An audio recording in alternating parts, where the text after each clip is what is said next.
नमस्कार, मैं हूं विदय सिंह और आप देख रहे हैं 4PM महाराष्ट्र। दोस्तों, क्या बारामती का पवार किला अब ढहने वाला है? क्या सिर्फ शरद पवार ने महायुति को फंसाने के लिए कोई नया जाल बुना है?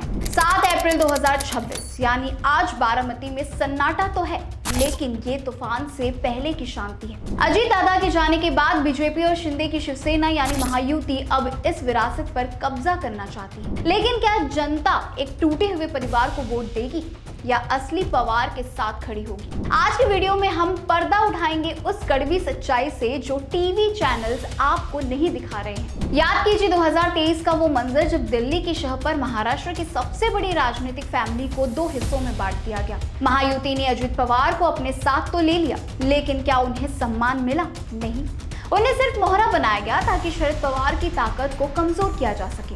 आज बारामती की जनता पूछ रही है, हमारे परिवार को आखिर क्यों तोड़ा? महायुति का दावा है कि ये विकास के लिए था, लेकिन ग्राउंड रिपोर्ट कहती है कि ये सिर्फ सत्ता की भूख थी। विपक्ष का आरोप है कि बीजेपी ने मराठा अस्मिता को चोट पहुंचाने के लिए पवार वर्सेस पवार की लड़ाई शुरू करवाई। आज विधानसभा में भले ही अजीत पवार गुट के पास विधायक ज्यादा हो, लेकिन सड़कों पर साहिब यानी कि शरद पवार का जादू आज भी बरकरार है। महायुति ने नाम छीना, चुनाव चिन्ह छीना, लेकिन वो शरद पवार से उनकी साख नहीं छीन पाई। 2024 लोकसभा चुनाव में सुप्रिया सुले की जीत ने साबित कर दिया कि बारामती की इमोशनल चाबी आज भी बड़े पवार के पास है। अब उपचुनाव में सुनेत्र पवार को उतारकर महायुति एक और जुआ खेल रही है, लेकिन क्या ये उनकी सबसे बड़ी गलती साबित होगी? चलिए अब बात करते हैं पार्थ पवार की। राजनीति में उन्हें लॉन्च तो कर दिया गया, लेकिन हर बार विवादों में घिरे रहते हैं वो। हाल ही में उन्होंने कांग्रेस पर जो हमला किया, उसने खुद महायुति के अंदर ही खलबली मचा दी है। शरद पवार ने खुलेआम पार्थ को इमेच्योर बताकर ये साफ कर दिया है कि पवार फैमिली की अगली विरासत सिर्फ नाम से नहीं बल्कि काम से मिलेगी। जनता के बीच नैरेटिव ये बन रहा है कि पार्थ सिर्फ दिल्ली के इशारों पर बोल रहे हैं, जबकि बारामती के असली मुद्दों से उनका कोई लेना देना नहीं है। क्या पार्थ पवार महायुति के लिए एक लायबिलिटी बनते जा रहे हैं? अब सबसे बड़ा सवाल, क्या 2 एनसीपी फिर से एक होंगे? चर्चा गर्म है। शरद पवार धीरे धीरे अजीत गुट के विधायकों को वापस बुला रहे हैं, लेकिन क्या वो महायुति में शामिल होंगे? कभी नहीं। शरद पवार का इतिहास गवाह है, वो झुकते नहीं झुकाते हैं। जानकारों का कहना है कि शरद पवार विलय की बात सिर्फ इसलिए कर रहे हैं ताकि महायुति के अंदर विश्वास पैदा हो सके।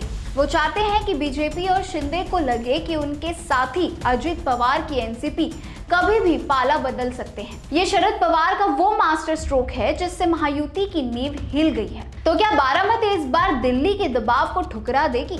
क्या महायुति का परिवार तोड़ो मिशन फेल होगा? महाराष्ट्र की राजनीति अब उस मोड़ पर आ गई है जहां एक तरफ सत्ता का अहंकार है तो दूसरी तरफ 85 साल के एक योद्धा का विरासत। आपको क्या लगता है, क्या शरद पवार फिर से बाजी मारेंगे?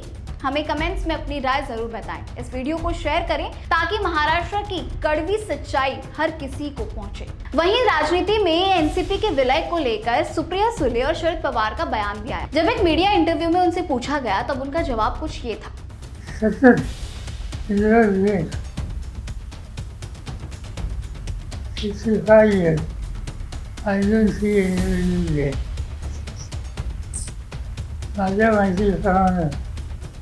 तामिळनाडूचे मुख्यमंत्री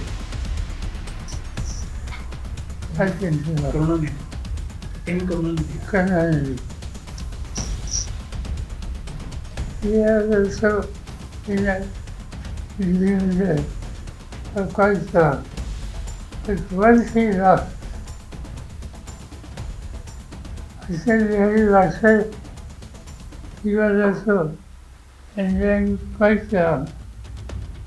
But once he lost,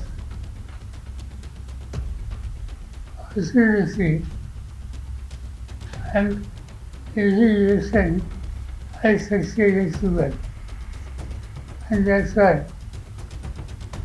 this is a model opportunity for me to establish the South Africa. आज त्याचा एक भाग होता. फक्त याच्या आधीच्या सगळ्या शपथच्या सन्यासींची मी स्वतःच्या पायाने आलो. आज मला ही वापरायला लागली. त्याचं कारण 2 महिन्यापूर्वी I was suffering from pneumonia. माझा 1 महिना हॉस्पिटल आणि मेडिकल एडमध्ये गेला. त्यानंतर मी दिल्लीला येऊ शकलो नाही. आज आलो जवळपास 1.5-2 महिन्याच्या नंतर. अशा रेग्युलर काम माझं सुरू होईल किंवा झालं की राज्यामध्ये आणि अन्य ठिकाणी जायला अच्छा मला काय अडचण नाही. अब देखना होगा कि पवार परिवार क्या एक होंगे और क्या एक होने के बाद शरद पवार महायुति से नाता जोड़ेंगे या तोड़ेंगे. अपनी राय हमें कमेंट सेक्शन में लिखकर जरूर बताइएगा. ऐसे ही लेटेस्ट अपडेट्स के लिए सब्सक्राइब करें 4PM महाराष्ट्र.